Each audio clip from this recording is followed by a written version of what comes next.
Bien-aimés dans le Seigneur, soyez bénis. Merci d'avoir accepté de partager à nouveau avec les brebis retrouvées. Aujourd'hui, nous allons parler de la naissance de Jean-Baptiste. Alors, qui est Jean-Baptiste? Jean-Baptiste, c'est ce prophète qui avait baptisé Jésus. Et quand il a baptisé Jésus, le ciel s'est ouvert et puis une voix retentit du ciel en disant « Celui-ci est mon fils bien-aimé, écoutez-le ». Alors, nous allons maintenant partager concernant la naissance de Jean-Baptiste. Comment était-il né? Comment ça s'est passé? Du temps d'Hérode, roi de Judée, il y avait un sacrificateur nommé Zacharie de la classe d'Abia.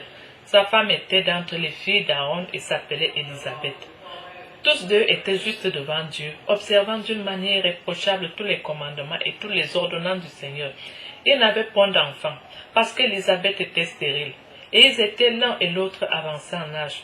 Or, pendant qu'il s'acquittait de ses fonctions devant Dieu, selon le tour de sa classe, il fut appelé par le sort, d'après la règle du sacerdoce, à entrer dans le temple du Seigneur pour offrir le parfum.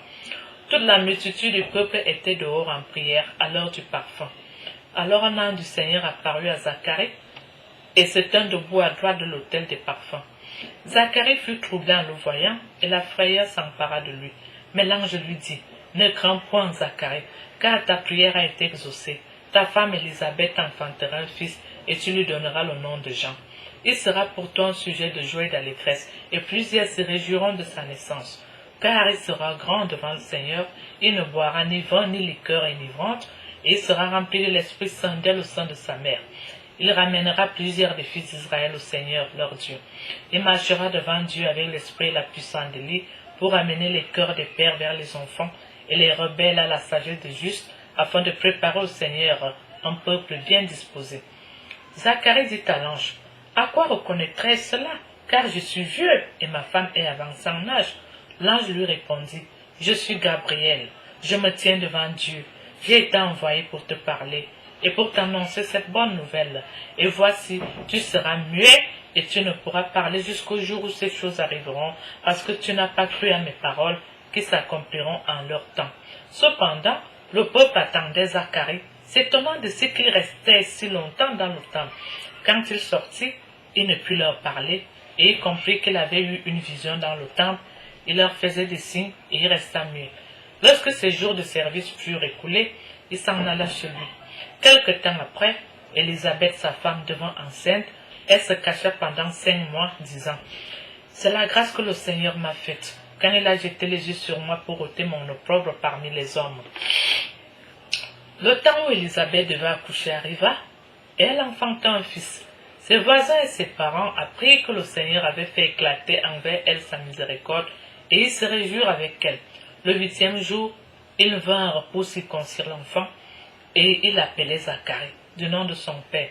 Mais sa mère prit la parole et dit, « Non, il sera appelé Jean. » Ils lui dirent, « Il n'y a pas dans ta parenté personne qui soit appelé de ce nom. » Et ils firent des signes à son père pour savoir comment il voulait qu'on appelle l'enfant.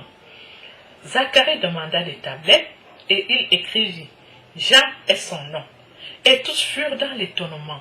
Au même instant, sa bouche s'ouvrit, sa langue se délia, et il parlait, bénissant Dieu. La crainte s'empara de tous les habitants d'alentour, et dans toutes les montagnes de la Judée, on s'entretenait de toutes ces choses. Tout ce qui les apprit les gardait dans leur cœur en disant, « Que sera donc cet enfant ?» Et la main du Seigneur était avec lui. Zacharie, son père, fut rempli du Saint-Esprit, et il prophétisa en ces mots. « Béni soit le Seigneur, le Dieu d'Israël, de ce qu'il a visité et racheté son peuple. Il nous a suscité un puissant sauveur dans la maison de David son serviteur, comme il l'avait annoncé par la bouche de ses saints prophètes des temps anciens, un sauveur qui nous délivre de nos ennemis et de la main de tous qui nous haïssent.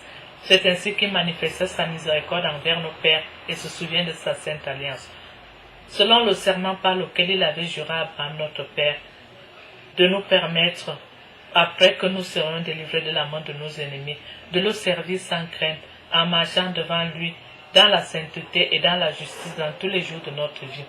Et toi, petit enfant, Tu seras appelé prophète du Très-Haut, car tu marcheras devant la face du Seigneur pour préparer ses voies, afin de donner à son peuple la connaissance du salut par le pardon de ses péchés, grâce aux entrailles de la miséricorde de notre Dieu, en vertu de laquelle le soleil levant nous a visités d'en haut, pour éclairer ceux qui sont assis dans les ténèbres et dans l'ombre de la mort, pour diriger nos pas dans le chemin de la paix.